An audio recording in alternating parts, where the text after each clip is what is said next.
Good morning साथीहरू। अहिले हामी छौँ पोखराको हिजो हामी बसेको होटलमा र यो पोखराको होटलबाट देखिएको दृश्य यो पोखराको सहर भइहाल्यो र अहिले बिहानको 7 बजेको छ।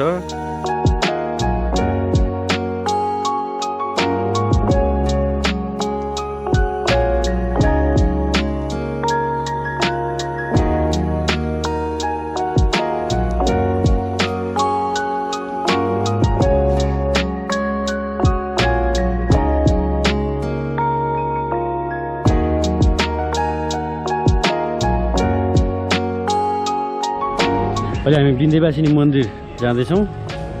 यो मन्दिरको छेउछाउमा चाहिँ त्यो पूजा सामानहरू नरिवलदेखि लिएर यहाँ घाँटीमा लगाउने सामानहरू प्रसादहरू रुद्राक्षहरू लिएर राखेको छ।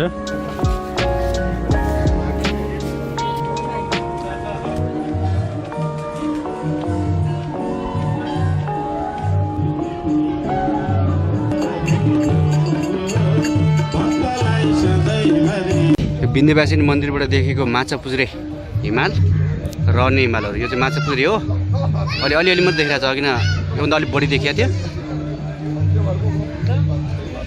यो मासतिरको देखिरहेको डाँडो चाहिँ सराङकोटको डाँडा हो, त्यहाँबाट प्याराग्लाइडिङ हुन्छ अनि सनराइज पनि हेर्ने त्यही सराङकोट डाँडाबाट हो। र यो चाहिँ हो बिन्देबासिनी मन्दिर। यो बिन्देबासिनी मन्दिर शिखर शैलीमा निर्मित भगवती दुर्गाको मन्दिर हो। यसलाई सिद्धिनारायण शाहले 1842 मा बनाएको भन्ने कथन छ।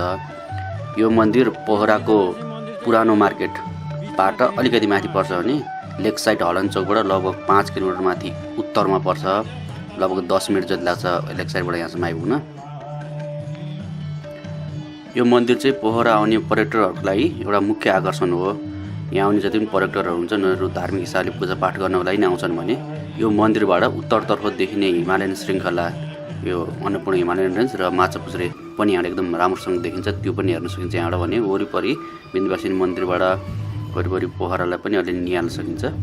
त्यसगरी यो बिन्देबासिनी मन्दिर आउँदै गएर बिन्देबासिनी मन्दिरको तलपट्टि जुन सडक छ ठ्याक्कै त्यो सडकबाट चाहिँ माथितिर सराङकोट जाने बाटो पनि छुट्टिन्छ। सराङकोट जाने पनि यो बिन्देबासिनी आउने मन्दिरकै बाटोको तर्फबाट नै हो। यो मन्दिरको व्यवस्थापन चाहिँ एकदम राम्रो किसिमले गरेको छ। मन्दिर वरिपरि धेरै सफा छ भने वरिपरि चाहिँ फुलहरू पनि फुलेका देखिन्छन्, बगनबेली पनि फुलेको देखिन्छ। त्यसैगरी चाहिँ यो भक्तजनहरूलाई चाहिँ दर्शन गराउने सबै कुराहरू व्यवस्थित छ। यो मन्दिरको बिचमा देखेको जुन शिखर शैलीको पगडा शैलीको जुन सेतो मन्दिर छ भित्रको, त्यो नै मुख्य मन्दिर हो। यो वरिपरि चाहिँ बनाएको जुन पित्तलको र तामाको जुन ढाँचा छ यो चाहिँ पहिला थिएन।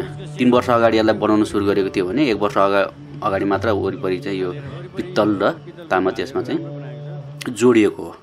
पहिलाको मन्दिर चाहिँ यस्तो देखिन्थ्यो, बिचको जुन पगोडा शैलीको शिखर शैली छ त्यो चाहिँ यस्तो देखिन्थ्यो। अब यो मन्दिरबाट हामीले चाहिँ उत्तरतर्फबाट राम्रो मौसम खुलेको बेलामा चाहिँ माछापुज्रे हिमाल र अरू हिमालहरू देख्न सकिन्छ।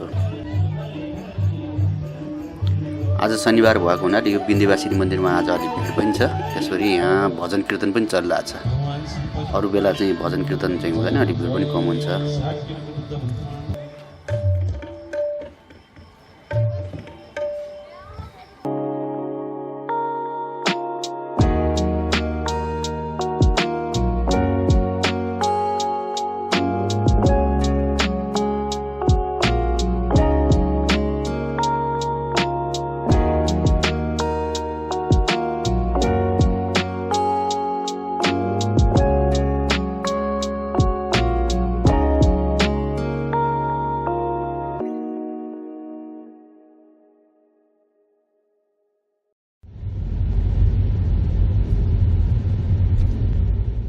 आजको ब्रेकफास्टमा 3टा ब्ल्याक कफी आएको छ अनि यो जाम र बटर पनि आइसकेको छ। बिहानको तातो कफीको चियर्स। चरेसको भात खाने थालमा हाम्रो ब्रेकफास्ट आएको छ। टोस्ट छ अनि यो आलुको तरकारी छ अनि अम्लेट। हाम्रो भाइको पनि त्यहाँ छ, सन्दैको पनि त्यहाँ। सन्दै सुरु गर्नु नि त ब्रेकफास्ट।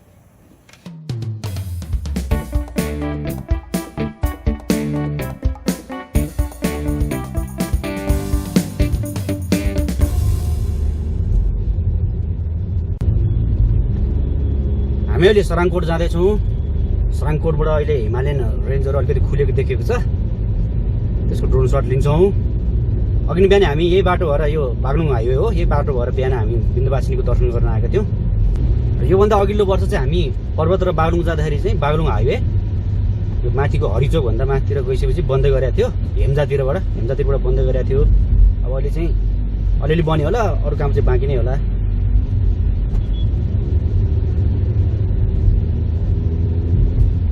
आज राति ठुलो पानी परेको हुनाले अहिले बिहानको 9 बजेको छ। 9 बजेको बेला बादलहरू चाहिँ हल्का लागिरहेछ, अरू सबै आकाश चाहिँ अलिकति खुलै छ।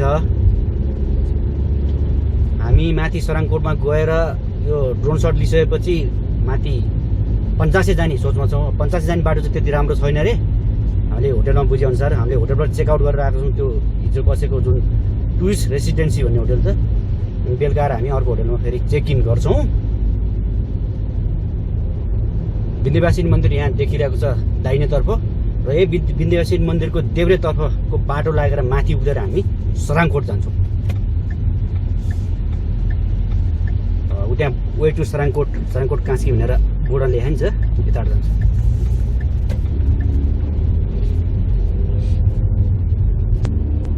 सराङकोट चाहिँ प्याराग्लाइडिङको लागि र बिहानको सनराइज हेर्नको लागि चाहिँ प्रख्यात छ। अब आजको मौसम चाहिँ राम्रो भएको हुनाले अगाडि त्यो प्याराग्लाइडिङ गर्नको लागि भनेर जिप गइरहेको छ एउटा, त्यसमा माथि प्याराग्लाइडिङको सामान हालिरहेको छ।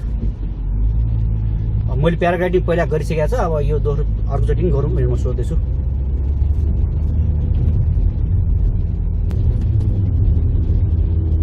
गर्न सकेको हिमालयन फ्रन्ट होटल आयो,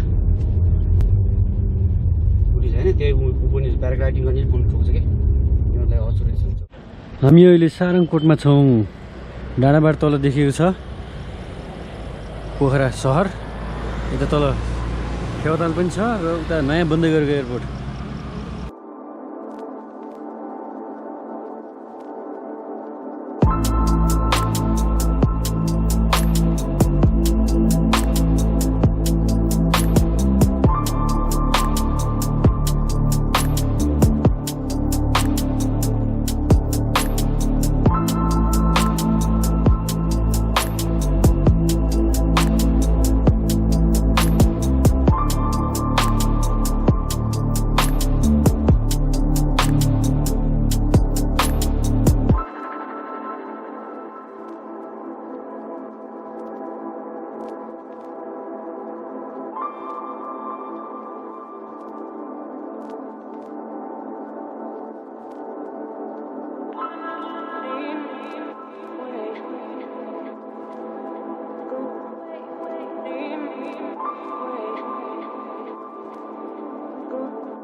सारङकोटको डाँडामा आएर कफीको चुस्की लिँदै पछाडिको हिमाल हेर्दैछौँ। भर्खर हामीले ड्रोनको भिडियो पनि लियौँ। अहिले चाहिँ हल्का बादल लागेको छ, अघि हामीले ड्रोन लिँदा चाहिँ एकदम राम्रो क्लियर खुलेको छ।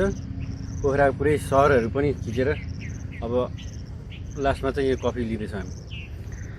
कफी पनि एकदम तातो छ क्या, हट।